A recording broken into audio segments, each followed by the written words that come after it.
আমি doctor Sunethra Majumdar, deputy CMOH 4 পূর্ব বর্ধমান।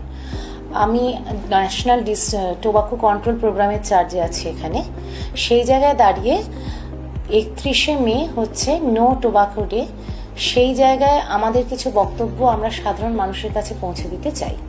এইবারের theme হচ্ছে say no unmasking to the appeal, অর্থাৎ বিভিন্ন যে টোবাকোজাত প্রোডাক্ট বিভিন্ন বিজ্ঞাপনের মাধ্যমে প্রলোভন জাগিয়ে বিক্রি করা হচ্ছে, সাধারণ মানুষের মধ্যে এই অ্যাওয়ারনেসটা বাড়ানো যে এই যে বিক্রিগুলো হচ্ছে বা বিভিন্ন ছবি গানের মারফত যে টোবাকো প্রোডাক্ট, সেটা চিউইং হতে পারে, সেটা সিগারেট হতে পারে, বিড়ি হতে পারে, সেটা দিনের শেষে যে ধরনেরই হোক না কেন মানুষের ইমেন্সলি ক্ষতি করছে।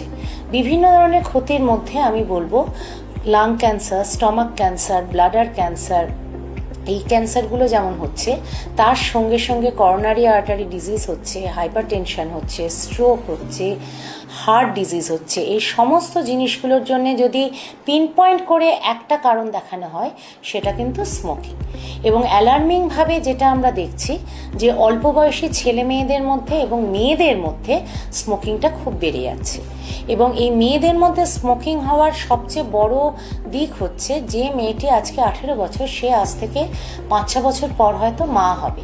তার শরীরে যে ইরিভার্সেবল ড্যামেজ হচ্ছে, সেই ড্যামেজ কিন্তু তার বাচ্চাকেও এফেক্ট করছে। বাচ্চার কনজেনিটাল ডিজিজ হতে পারে, লো বার্থ ওয়েট বেবি হতে পারে।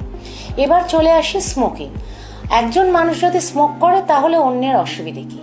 স্মোকিং শুধু সিঙ্গেল পার্সনের হয় না, আমরা একটা কি জানি প্যাসিভ স্মোকিং বা সেকেন্ড হ্যান্ড স্মোকার। সেটা কি, যে যে স্মোক করছে তার সামনে যিনি আছেন তিনি কিন্তু স্মোক না করেও সমানভাবে ক্ষতিগ্রস্ত হচ্ছে। এবার বলি আরেকটা টার্ম, সেটা হচ্ছে থার্ড হ্যান্ড স্মোকার। অর্থাৎ একজন স্মোকার বাবা মনে করছেন যে ঘরে বাচ্চা নেই, আমি ঘরে স্মোক করেছি, সুতরাং বাচ্চা কোনোভাবে এফেক্ট হয়নি, যখন বাচ্চা আসছে আমি তার সামনে স্মোক করছি না। বা কেউ ভাবছেন যে আমার বাড়িতে স্ত্রী বাচ্চা রয়েছে, আমি বাইরে স্মোক করে ফিরলাম, তাহলে আমার স্ত্রী বা বাচ্চার কোনো এফেক্ট হলো না। এটা কিন্তু কমপ্লিটলি ভুল। কারণ রিসার্চ দেখাচ্ছে যে স্মোক করার পর সেই স্মোক পার্টিকলস, টোবাকো পার্টিকলসগুলো হাওয়ায় ভাসছে, ফার্নিচারে, পর্দায়, সমস্ত জায়গায় ছড়িয়ে থাকছে। অর্থাৎ স্মোকিং বন্ধ করে দিয়ে কোনো প্রজ্বলিত সিগারেট না থাকলেও কেউ যদি তারপরেও ঘরে ঢোকে, সেও কিন্তু ড্যামেজড হচ্ছে এবং এফেক্টেড হচ্ছে। আমাদের এবছরের মেন ক্রাইটেরিয়াই হচ্ছে সচেতনতা বাড়ানো এবং এমন কিছু অ্যাক্টিভিটিস করা যে জায়গায় মানুষ নিজে বুঝবেন যে এই স্মোকিং তাদের কতটা বিপদ ডেকে আনছে। যারা যারা স্মোকিং ছাড়তে চাইছেন, ডিস্ট্রিক্ট প্রোগ্রাম থেকে আমাদের ব্যবস্থা করা হয়েছে মেডিকেল কলেজের 127 নম্বর সি ঘরে আমাদের কাউন্সেলিং সেন্টার আছে। সেখানে আমাদের সাইকোলজিস্ট থাকেন, কারণ স্মোকিংটা অনেক সময় একটা হ্যাবিট ফর্মেশন। কেউ বলেন আমার ইন্টেলেকচুয়াল স্টিমুলেশন হয় না, কেউ বলে আমার বাবল মুভমেন্ট হয় না। তো এই যে এই জিনিসগুলো ছাড়ার জন্য কিছু কাউন্সেলিং লাগে। তো আমাদের সাইকোলজিস্ট এখানে 3 দিন করে বসেন, সোম বুধ শুক্র। এছাড়া ঝট করে স্মোকিং ছাড়লে তার কিছু সাইকোলজিক্যাল এবং ফিজিক্যাল অসুবিধা হতে পারে।